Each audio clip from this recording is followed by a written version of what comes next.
Hey Marco, merci d'avoir accepté l'invitation. Ben, merci à vous. Je cherchais, c'est drôle quand en fait, l'émission, j'invite beaucoup de personnes qui sont des entrepreneurs du quartier. Ariane de chez Aroma est venue. Oui. Il y a un paquet de monde qui viennent nous rencontrer. Puis je cherchais quelqu'un du Golden Crab parce que j'avais rencontré Maxime. Oui. Quand je passe devant, je vois Édouard et Maxime, je dis, coudonc, tu sais, qu'est-ce que tu fais? Puis là, il me fait visiter le local. OK, donc tu as eu la chance de visiter, c'est le fun, c'est des belles installations. C'est très, très cool. Fait que c'était effectivement un besoin qui manquait dans le quartier, ces salles de réception-là. Fait que je trouvais ça intéressant. Mais bref, histoire courte, je suis allé sur LinkedIn, j'ai tapé Golden Crab, c'est toi qui es sorti. Oui. J'ai vu qu'on était amis sur LinkedIn. Fait que je disais, hey, quelle belle opportunité. Puis en plus, j'ai vu que tu étais impliqué un peu en immobilier par un logiciel de gestion. Oui, en fait, c'est une firme de gestion immobilière, tout ce qui est plus conventionnel à la base, mais nous sommes associés avec notre troisième associé, Édouard et moi, Sylvain Saint-Laurent, qui lui a fait carrière dans les technologies. Okay. Puis lui, on l'a incorporé à la compagnie pour développer ça. On en parlera tantôt, parce qu'il y a beaucoup de monde qui ont tenté l'expérience du logiciel de gestion. Oui. J'en ai que je connais que ça non, c'est pas facile. C'est pas facile. Mais parle-nous un petit peu de toi avant tout ça. Ben écoutez, c'est assez simple. En fait, moi, je suis et dans l'immobilier et dans l'entrepreneuriat par la bande. Moi, à la base, je suis enseignant à l'université puis au collégial en littérature. Donc, moi, j'ai fait mon bac, ma maîtrise. Ouais, mon bac, ma maîtrise en études littéraires. Mais j'ai tout le temps eu la fibre entrepreneuriale. Ceci étant dit, j'ai été en restauration dès mon arrivée à Montréal, tout en faisant mes études. Puis ensuite, j'ai eu l'opportunité de goûter au monde de l'art visuel. Travailler dans différentes galeries, surtout dans le Vieux-Montréal. Puis jusqu'à avoir ma propre galerie en tant que directeur. Ah oui, hein? Ouais. D'où la raison, en fait, pourquoi le Crab est un local événementiel si hybride que ça. Je comprends. On accueille de l'art et bien évidemment aussi tout l'espace. Alors, ça ressemble à ça. Puis l'immobilier, j'ai goûté par le biais d'Édouard, qui est mon cousin. Édouard, lui, était courtier immobilier, avait commencé, avait toujours eu une attirance vers ça. Puis on a acheté notre premier immeuble sur Baudouin, dans Saint-Henri, coin Saint-Ambroise. Il y a maintenant, mon Dieu, il y a maintenant presque une quinzaine d'années. Puis de fil en aiguille, on a tenté, en tout cas, du moins d'accroître notre parc immobilier. Ça a bien été. C'est plus difficile ces temps-ci, hein, pour... Ouais, c'est plus les mêmes opportunités, hein. C'est plus exactement. Alors, on s'adapte aussi. D'où, en fait, un peu la compagnie de gestion immobilière qui était une façon de venir peut-être diversifier les revenus, avoir des entrées plus steady, si vous me passez l'expression pour ça. Mais effectivement, là, je trouve que la donne a changé quand même en 15 ans. Oui, tout à fait. Ouais. Le Golden Crab, donc, écoute, c'était un peu... je sens que l'aventure était un peu circonstancielle parce que, comme tu disais en début d'émission, dans un de vos immeubles, vous êtes retrouvé avec un local vide. Oui. Puis là, je le sais, parce que j'ai des immeubles, des fois, j'ai un local vide, c'est qu'est-ce que je fais avec? Exactement. Puis comment ça l'a germé, cette idée-là, de faire ça? En fait, ça l'a germé assez naturellement, dans le sens que Maxime et Nicolas étant les copropriétaires du Chien Fumant, un restaurant qui était presque notre second bureau, Édouard et moi, en fin de soirée, où est-ce qu'on allait, on s'est dit, à un moment donné, on s'est réunis, puis on s'est dit, qu'est-ce qu'on pourrait faire avec eux autres? Nous, on les avait souvent entendu parler dire que c'est une question d'espace, en fait. Eux autres, peut-être qu'il y avait comme problématique. Le Chien Fumant est un excellent restaurant avec une carte, une cuisine renommée, mais ce qui fait également son charme, l'intimité, a également ses limites pour l'accueil de certaines personnes. Et tandis que Édouard et moi, de notre côté, ce qu'on voulait, c'est expérimenter le monde de l'art visuel tel que je l'avais fait là, une dizaine d'années. Okay. Alors, on s'est dit, OK, on a fait un espèce de pitch d'idées, un gros brainstorm. Qu'est-ce qu'on peut faire avec ça? Puis, on s'est pas contenté de se dire, ça ne se fait pas de marier ça. On a embrassé le mode hybride, art et cuisine et événementiel. Puis le Golden Crab est né avec beaucoup d'investissements, par exemple. On a essayé de créer, puis je pense qu'on a réussi quelque chose d'assez unique aussi dans l'approche, la cour intérieure. C'est quelque chose qui est très urbain, très Hochelaga Maisonneuve, puis en même temps avec une petite touche qui est pas sans rappeler peut-être le Soho à New York, des trucs comme ça à l'intérieur. Ouais, c'est intéressant parce que j'ai vu les gars travailler, je passais quasiment tous les jours devant, je voyais tout le temps les gars travailler personnellement dedans. Absolument. Mettre la main à la part. Les cuisines sont impeccables là-dedans, évidemment, parce que Maxime a déjà de l'expérience en cuisine. Tout à fait. Ça, c'était une condition sine qua non. Il fallait qu'il y ait... Parce qu'en fait, aussi, il faut comprendre que les gars du Chien Fumant, eux, leur première condition, c'est d'être en mesure de donner le même type d'expérience culinaire. C'est pas du réchauffé, c'est pas quelque chose qui est refait, c'est tout une cuisine optimale de A à Z avec l'équipe, avec la brigade, puis on est capable de faire des 5, des 7 services comme des cocktails dînatoires. C'est ça la beauté de la chose aussi. Très cool. Comment ça se passe? Que moi, j'ai vu, écoute, en recherchant avant notre rencontre, j'ai vu une vidéo qui a été faite sur votre lancement, sur l'ouverture. Oui. Puis il y a beaucoup de monde connu qui était là. Oui. Comment vous avez réussi à avoir autant de monde connu qui viennent dans Hochelaga pour l'ouverture de cet endroit-là? Parce que tu passes devant puis c'est un crabe qu'il y a devant. Absolument. Parce que le monde qui ne savent pas c'est quoi. Non, tout à fait. Mais en fait, c'est ça qui est intéressant, c'est qu'on veut essayer de continuer tout en démocratisant l'art, là, puis en essayant d'encourager des artistes, puis exposer. Ce qu'on essaie de travailler, c'est une espèce d'aspect speakeasy. Bon, alors, tu sais, l'intrigue, là, on l'alimente, puis c'est volontaire.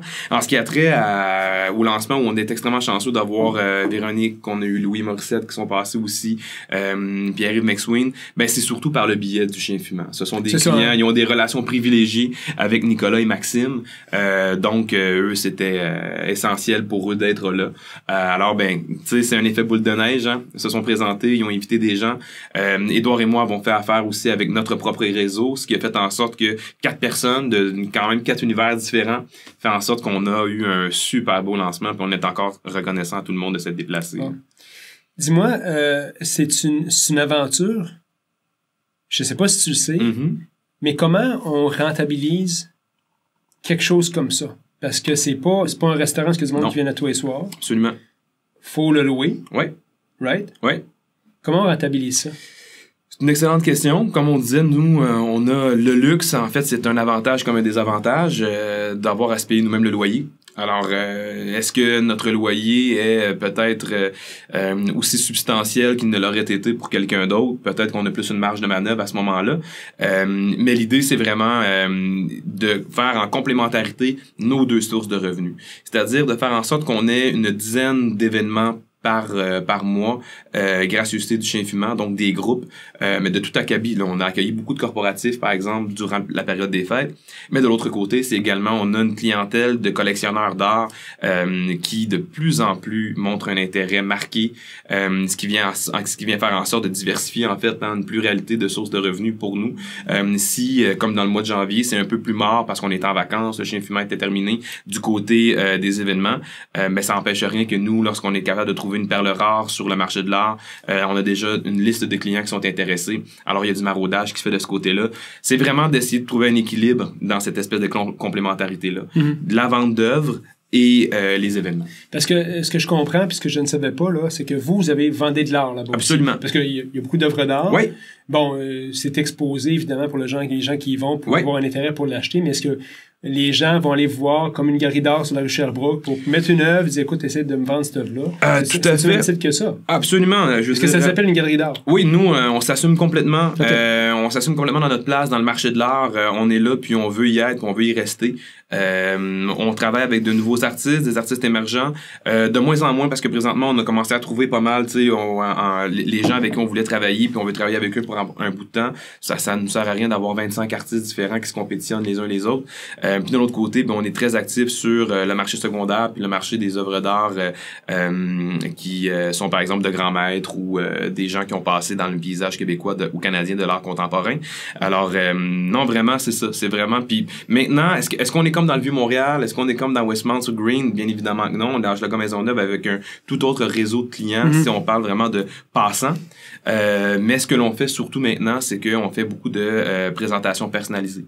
C'est-à-dire qu'un client qui vient, et par notre cuisine, et par notre hospitalité qui est très, très axée sur un modèle d'accueil de restauration, mais les gens viennent puis ont une expérience. Ils viennent, ils s'assoient avec nous, ils ont des œuvres, on en présente, on peut prendre un café, on peut déjeuner, on peut avoir le chef qui a préparé quelque chose. Donc, ça devient une expérience en soi que de se présenter au crabe. Et bien évidemment, s'il y a une œuvre qui, en plus, se décroche des murs pour ça, soit. Sinon, l'idée, c'est vraiment d'avoir accueilli quelqu'un qui, au bout du compte, il y aura 2 choix. Soit qu'il va vraiment avoir une sensibilité pour l'art, puis peut-être que quelque chose va débloquer, ou au contraire, il va tellement être content de son expérience qu'il va nécessairement peut-être revenir avec des amis, avec sa compagnie, ou tout simplement en parler, puis le bouche à oreille, on crache jamais là-dessus. Puis dis-moi, c'est un marché compétitif, là, à Montréal? Oui, tout à fait. Comment on tire son épingle du jeu pour, premièrement, que le monde veuille venir ici, pour être démarqué, pour se faire connaître? Qu'est-ce que vous utilisez comme comme stratégie pour ça? Est-ce que c'est uniquement du bouche-à-oreille? Est-ce que... C'est beaucoup de bouche-à-oreille, mais aussi, je vous dirais que, contrairement à... Puis là, je veux pas généraliser, mais il y a peut-être certains marchands d'art ou certaines galeries qui ont antagonisé des autres, comme si c'était un malsain d'avoir une compétition. Nous, on embrasse ça totalement. C'est-à-dire, nous, on est dans un esprit de coopération avec ça. On travaille, par exemple, avec la galerie MX dans le Vieux-Montréal, en face du Palais des Congrès, avec M. Mendy qui nous a épaulés là-dessus, puis qu'on travaille avec lui. Nous, ça nous fait plaisir de vendre certaines de ses œuvres, puis pour le client, c'est super, c'est le même prix que chez lui. Il y a juste des œuvres qui sont peut-être différentes dans notre espace, c'est peut-être pas la même clientèle. Alors nous, puis si jamais il y a des gens qui nous écoutent, nous, on est dans cet esprit de coopération, là. C'est ça le but. On a nos artistes exclusifs, on a nos collections privées également aussi, parce que nous-mêmes, on était des grands amateurs d'art. Mais tu sais, nous on croit dans la démocratisation de l'art, on croit que c'est de la beauté, puis de la beauté, ben oui, ça se marchande parce que il faut que les créateurs aient quelque chose, mais en même temps, je pense que on doit tout le monde à la société artistique visuelle de travailler ensemble, puis c'est peut-être un peu notre mentalité là-dedans. Quelqu'un qui connaît pas l'art. Ouais. Je m'y connais pas beaucoup, sincèrement. Il rentre chez vous. Ouais. Comment ça se passe? Premièrement, on lui dit, on lui montre une pluralité d'œuvres et sans jugement aucun, on lui demande qu'est-ce que t'aimes. Puis ça peut avoir l'air d'une question très simple, hein, mais qu'est-ce que t'aimes, c'est pas facile. Qu'est-ce que j'aime, les gens ont souvent le réflexe de dire ben j'aime ce que j'ai vu chez des gens. C'est pas nécessairement ça. Nous on arrive les gens puis souvent on n'a aucune connaissance de leur mur à la maison, de leur ambiance. Puis c'est ça la beauté de la chose. C'est-à-dire que moi je suis pas un designer d'intérieur. Moi je ne suis pas ici pour dire hey ça dans ta cuisine ce serait parfait. Moi je suis ici pour dire si c'est un coup de cœur tu vas voir que ta cuisine va s'adapter à ça. Alors c'est vraiment d'accompagner les gens, c'est de respecter les budgets aussi, c'est de faire en sorte aussi que les gens qui commencent à s'initier à l'art, c'est comme dans n'importe quoi, ils vont le faire graduellement. Ils vont décider de choisir quelque chose qui est peut-être beaucoup plus d'ordre décoratif à 1500 $ ou à 2000 $, et de leur faire comprendre que oui, ça peut sembler peut-être un peu cher pour de l'art décoratif parce que moi je commencerai pas non plus à leur dire que c'est un art d'investissement et puis que on le sait pas, peut-être que l'artiste dans 5 ans ou dans 10 ans va arrêter. Ouais, c'est très spéculatif. Ben absolument. L'important c'est d'y aller vers ça, mais dans la mesure où on fait l'analogie où chez Ikea, tu peux acheter un giclée à 800 $. Ouais. Ben là, je pense que c'est assez un to go shot de se dire ok ben parfait, là j'ai une historique, je connais l'artiste, je sais c'est qui, il vient du Québec, telle est sa démarche, puis là ben chez soi on est capable d'en profiter peut-être un petit peu plus pleinement. Au niveau des budgets à votre galerie, oui. Ça ressemble à quoi? Est-ce que vous avez de tous les budgets ou vous spécialisez dans une niche particulière au niveau des... Non, absolument. On a de tout. On a du jeune artiste contemporain québécois qui est plus abordable tout simplement par pouce carré parce qu'il commence et que c'est son début de carrière que nous, on décide d'accrocher sur nos murs parce qu'on y croit jusqu'à des œuvres de Riopelle, Marcel Ferron, de Paul Vanier-Beaulieu pour les collectionneurs qui veulent vraiment avoir une perle rare que nous, on magasine à travers le Canada et les États-Unis. Fait que vous donnez comme des brokers dans le fond, c'est ça? Absolument. Quelqu'un vient de voir avec une commande. Ouais. C'est un peu comme un courtier immobilier. Là, on va voir avec une commande, j'ai besoin de ça. Absolument. Puis moi, je travaille par consignation à ce moment-là. C'est-à-dire que j'accroche l'œuvre sur le mur. L'œuvre est affichée à ce prix-là. Je me suis entendu avec le client vendeur. Et puis, ben, à partir de ce moment-là, ben, moi, j'essaie de vendre cette œuvre-là à quelqu'un d'autre. Il y en a qu'on peut avoir acheté nous-mêmes, d'une succession, par exemple. Okay. Par le biais de l'immobilier, Édouard étant dans l'immobilier, parfois aussi, il y a des gens qui vendent une maison et en vendant la maison parce qu'ils s'en vont à l'extérieur ou parce que des fois, il y a une séparation. On décide de faire table rase du passé. On veut se débarrasser de certaines choses, mais pour nous, ça peut être intéressant aussi. Ouais. Tu nous parles-tu de ton meilleur coup? En art? Ouais. En art? Non, j'en parlerai pas. J'en parlerai pas parce que c'est quelque chose c'est ça qui est intéressant, je trouve, que dans l'art, c'est que, par exemple, en immobilier, c'est le fun d'en parler de notre meilleur coup. C'est quelque chose qui est plus du domaine public, etc. En art, les gens, habituellement, aiment ça, garder ça jalousement. Ah ouais, jalousement. Ouais, il y a quelque chose qui est assez énigmatique dans la chose de dire, OK, voici mon Riopelle, voici mon Mousseau, voici mon Marc-Aurèle Fortin chez moi, et de dire, puis, en fait, ça se demande presque pas, en fait. Ah oui, hein? Est-ce que ça coûte... Non, on sait que c'est un Marc-Aurèle Fortin. Okay. On sait que c'est un Riopelle. Mais on a fait des beaux coups, mais la vérité, c'est... Moi, j'ai fait des beaux coups quand j'en ai acheté pour moi, mais on a surtout des clients qui ont fait des bons coups. Ah ouais? C'est ça qui est beau. C'est ça qui est le fun. Ouais. Puis, des bons coups en art, ça veut dire quoi? Est-ce que c'est quelque chose qui... c'est d'avoir une œuvre qui est rare ou c'est de payer moins cher pour quelque chose qui vaut plus cher? C'est sûrement un mélange des deux, c'est-à-dire d'être en mesure de payer moins cher, je crois pas à ça en art. C'est-à-dire que payer la vraie valeur pour une œuvre qui va en valoir encore plus, ça, c'est magnifique. Puis là, ces œuvres-là, c'est extrêmement rare. C'est les œuvres qu'on peut qualifier de muséales ou patrimoniales. Alors, à ce moment-là, c'est d'acheter c'est d'avoir l'opportunité de l'acheter, en fait. Ouais. C'est de la découvrir et de l'avoir parce que on pourrait avoir 5 œuvres de Riopelle, par exemple, à vous montrer, puis il y en a aucune qui fait vibrer, mais ça donne aussi peut-être que celle qui vous fait vibrer, ben c'est la plus importante, c'est celle de la collection des mouches à marier ou au contraire le petit aigle, peu importe, là, je le dis comme ça parce que ce sont les œuvres qui nous ont passé entre les mains dernièrement. Alors c'est vraiment ça, c'est d'essayer de trouver quelque chose qui a la véritable valeur et qui surtout va en prendre parce que c'est patrimonial, parce que on a à être fiers au Québec des artistes aussi qu'on a eu puis qui sont passés avant nous. Puis je pense que si on a quelque chose à laisser à nos générations futures, là, ça c'est intéressant. Il y a un autre endroit dans le quartier qui est connu pour l'horreur également, au coin de Sainte-Catherine puis Darling. Absolument. Le nom, là, je suis en fin d'après-midi, le nom m'échappe. Là, tu peux peut-être me rappeler le nom de l'artiste. Écoute, non, c'est la galerie et c'est son nom. C'est Martin quelque chose, si je ne m'abuse. Non, c'est pas celle-là, mais c'est un artiste inconnu qui, écoute, il a une fondation. Puis c'est juste parce qu'il est tard, le vendredi après-midi, que je m'en souviens. Oui, mais même chose. Écoute, moi, je suis tout le temps du centre-ville, là, ici. Nous, avant d'ouvrir, on avait rencontré tout le monde dans la rue. Surtout Nicolas qui avait fait son tour. Alors là, moi aussi, le nom m'échappe. Là, je reviendrai, ça va me revenir. Tantôt, quand je penserai plus, ça me reviendra, mais bref. Quelqu'un qui veut réserver une expérience au Golden Crab, comment ça fonctionne? Comment ça coûte? Si les gens veulent réserver une salle corporative pour leur entreprise? C'est une super bonne question. Ben, tout à fait. En fait, ça fonctionne parce que le client veut bien vouloir. C'est-à-dire, est-ce que c'est un cocktail dînatoire? Est-ce qu'au contraire, c'est un 5 services? Est-ce qu'on veut simplement avoir une espèce de souper-conférence parce qu'on a ça aussi, tu sais? Alors ça, le meilleur moyen, c'est de toujours appeler directement au Chien Fumant. Notre responsable d'organisation événementielle est là. Mais si je suis capable de mettre ça, par exemple, en perspective, ça peut facilement aller à un 50$ par personne. Jusqu'à, avec une demi-bouteille de vin, avec un cocktail offert, etc., jusqu'à un 150 ou 125$ par personne pour du 7 services. Dans le fond, la pièce est comme gratuite, dans le fond. L'emplacement, excuse-moi. En fait, exactement. Tout à fait. Le prix par tête, quelque part, à travers ça, si on avait vraiment à faire l'amortissement de chaque thème, ben on s'en tirait peut-être un certain dollar pour la location. Mais notre idée, c'est de faire passer ça, justement. Exactement, oui, tout à fait. C'est super intéressant. Donc, votre taux d'occupation présentement, c'est quoi? Ça ressemble à quoi? 10? Le taux d'occupation, compte tenu qu'on est une salle, c'est pas exactement comme un restaurant ou en hôtellerie. Moi, je vous dirais qu'on est à peu près dans 2 événements par semaine, environ. Oui, absolument. Puis du monde qui viennent hors du quartier, qui sont... on a de tout. On a des compagnies qui sont installées dans le quartier. On a Énergir, par exemple, qui ont leur bureau ici. On a eu la compagnie Eclipse, qui sont d'excellents clients. On a des gens comme le groupe Métro, qui viennent pour des réunions d'affaires.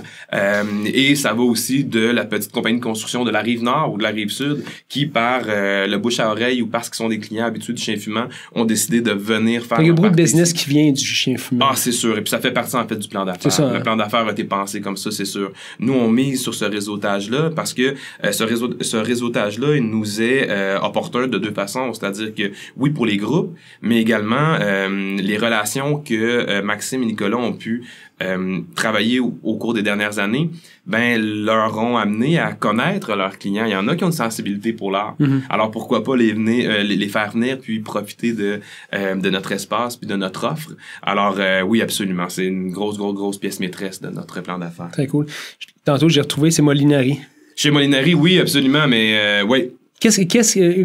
Eux font des événements aussi à cet endroit-là. Oui. Mais c'est un peu différent, je pense. Hein? Je pense, ça a nécessairement l'obligation d'être différent au sens que nous, on a une cuisine. Ouais, c'est ça. Nous, puis notre cuisine n'a pas à être jalouse de quelques cuisines de restaurants que ce soit. Alors, à partir de ce moment-là, c'est sûr. Nous, ça nous donne une flexibilité incroyable pour n'importe quel plat qui peut vous venir en tête. Et de part également le bassin d'artisans expérimentés que nous offre le Chien Fumant en restauration. Tous les sous-chefs, toute l'équipe du Chien Fumant est excellente. Les gens sont déjà rodés, travaillent avec nous. C'est pas un traiteur extérieur qui ne connaît pas la salle, qui ne connaît pas les... Tu sais, nous, tout est interne, tout est familial de ce côté-là. Alors, c'est vraiment, tu sais, l'expression clé en main est souvent galvaudée, mais il n'y a pas plus clé en main là, que le Golden Crab pour ça. Cool. Ben, félicitations pour avoir fait ça dans le quartier. En tout cas, c'est une belle affaire. Ça manquait dans le quartier. Ouais. Puis ça amène du monde à venir explorer le quartier aussi. Absolument. Puis Hochelaga-Maisonneuve est tellement un magnifique quartier pour ça. Nous, on a commencé à connaître le quartier parce qu'on y a investi pour acheter des blocs. On a toujours été, puis je le dis sans gêne, on a tout le temps été des propriétaires extrêmement à l'écoute des demandes, puis de nos locataires qui sont souvent de première, au contraire, de deuxième, de troisième génération dans le quartier.